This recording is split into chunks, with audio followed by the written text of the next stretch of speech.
राधे राधे मेरे प्यारे भाइयों बहनों माताओं व बंधुओं, संस्कार की बातें चैनल में आपका स्वागत है।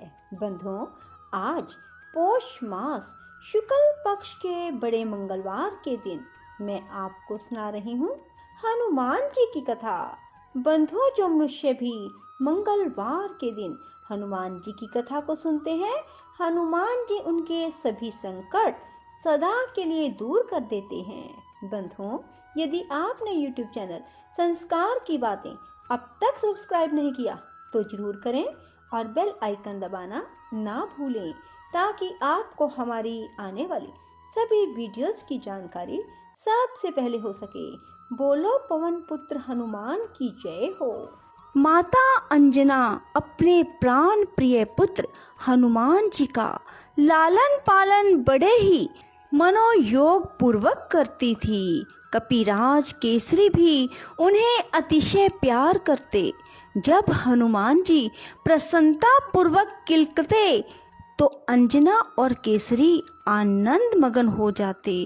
हनुमान की बाल क्रीड़ाएं अत्यंत आकर्षक और सुखद तो थी ही, अद्भुत भी थी। एक बार कपिराज केसरी कहीं बाहर गए हुए थे।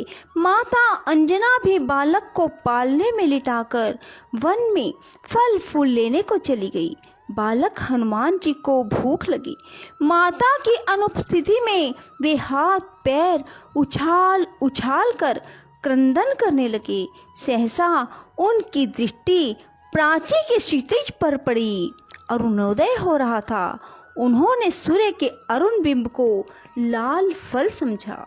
तेज और पराक्रम के कारण अवस्था अपेक्षित नहीं, यहाँ तो हनुमान जी के रूप में अंजना की गोद में प्रत्यक्ष प्रलयंकरकारी शंकर 11वें रुद्र क्रीड़ा कर रहे थे। वायुदेव ने पहले ही उन्हें उड़ने की शक्ति प्रदान कर दी थी।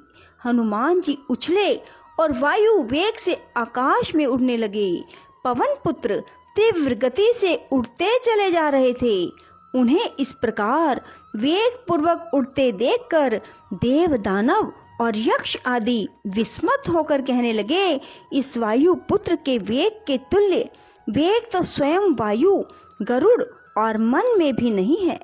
इसी आयु में शिशु का ऐसा वेग और पराक्रम है तो यौवन काल में इसकी शक्ति कैसी होगी।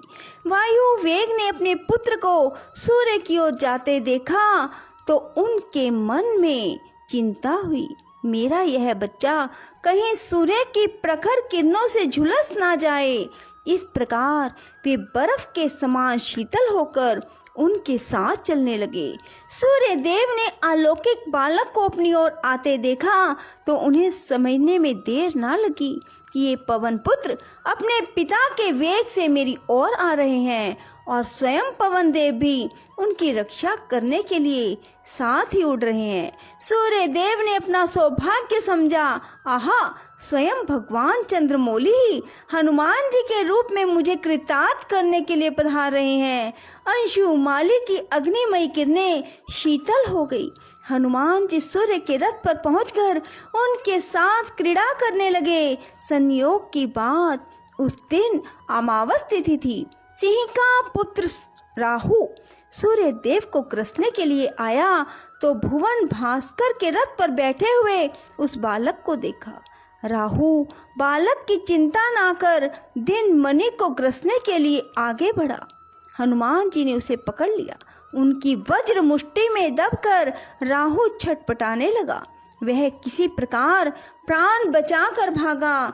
वह सीधा सुरपति इंद्र के समीप पहुंचा और उसने भौहें टेढ़ी कर क्रोध के साथ कहा, सुरेश्वर, मेरी क्षुधा का निवारण करने के लिए आपने मुझे सूर्य और चंद्र को साधन के रूप में प्रदान किया था, किंतु अब आपने यह अधिकार दूसरे किसी कारण से दे दिया। क्रुद्ध सिंह का पुत्र राहु को चकित करके वाणी सुनकर सुरेंद्र उसका मुंह देखने लगे। उसने आगे कहा, आज पर्व के समय मैं सूर्य को ग्रसने के लिए उनके समीप गया ही था कि वहां पहले से उपस्थित दूसरे राहु ने मुझे कसकर पकड़ लिया। किसी प्रकार अपनी जान बचाकर यहाँ आ पाया हूँ। नेत्रों में आंसू भरे क्रुद्ध राहु की वाणी सुनकर वासव चिंतित हो उठे। वे अपने सिंहासन से उठकर खड़े हो गए और ऐरावत पर बैठकर घटनास्थल की ओर चले। राहु उनके आगे आगे चला। शचीपति आश्चर्यचकित हो मन ही मन सोच रहे थे, तिमिरारी के समीप ऐसा कौन पराक्रमी पहुंच गया जिसके भय से सिंहिका के पुत्र को प्राण बचाकर भागना पड़ा। उधर राहु बड़े वेग से सूर्य की ओर दौड़ा। उसे देखते ही हनुमान जी को भूख की स्मृति हुई। वे राहु को सुंदर भक्ष्य समझकर उस पर टूट पड़े। सुरेश्वर बचाइए बचाइए चिल्लाता हुआ राहु इंद्र की ओर भागा। सुरेंद्र राहु की रक्षा के लिए दौड़े। राहु के बच निकलने पर हनुमान जी ने ऐरावत को देखा तो उसे सुंदर सुस्वादु खाद्य समझा। वे ऐरावत पर झपटे। उस समय हनुमान जी का स्वरूप प्रज्वलित अग्नि की भांति प्रकाशित और भयानक प्रतीत हो रहा था। इंद्र डर गए। अपनी रक्षा के लिए उन्होंने बालक पर वज्र से प्रहार किया। वह हनुमान जी की हनु ठुड्डी में लगा, जिससे उनकी हनु टूट गई और वे छटपटाते हुए पर्वत शिखर पर गिरकर मूर्छित हो गए। अपने प्राण प्रिय पुत्र को वज्र के आघात से छटपटाते देख वायुदेव इंद्र पर अत्यंत कुपित हुए। शक्तिशाली वायुदेव ने अपनी गति रोक दी। वे अपने पुत्र को अंक में लेकर पर्वत की गुफा में प्रविष्ट हो गए।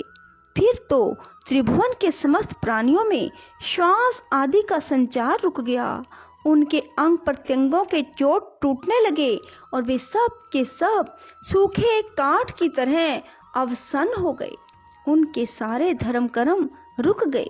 प्राण संकट से भयभीत इंद्र, देव, गंधर्व, असुर, नाग, गुहक आदि जीवन रक्षा के लिए ब्रह्मा जी के पास दौड़े। ब्रह्मा जी सबको साथ लेकर उस गिरी गुहा में पहुंचे, जहां पवन देव अपने पुत्र को अंक में लेकर वक्ष से सटाए दुख अतिरेक से आंसू बहा रहे थे। मूर्छित हनुमान जी की सूर्य, अग्नि एवं स्वर्ण के समान अंग कांति देखकर चतुर्मुख चकित हो गए। अपने सम्मुख सृष्टा को देखते ही पवन देव पुत्र को गोद में लेकर खड़े हो गए। उस समय हनुमान जी के कानों में अलौकिक कुंडल हिल रहे थे। उनके मस्तक पर मुकुट, गले में हार, दिव्य अंगों पर स्वर्ण के आभूषण सुशोभित थे। पवन देवता विधाता के चरणों पर गिर पड़े।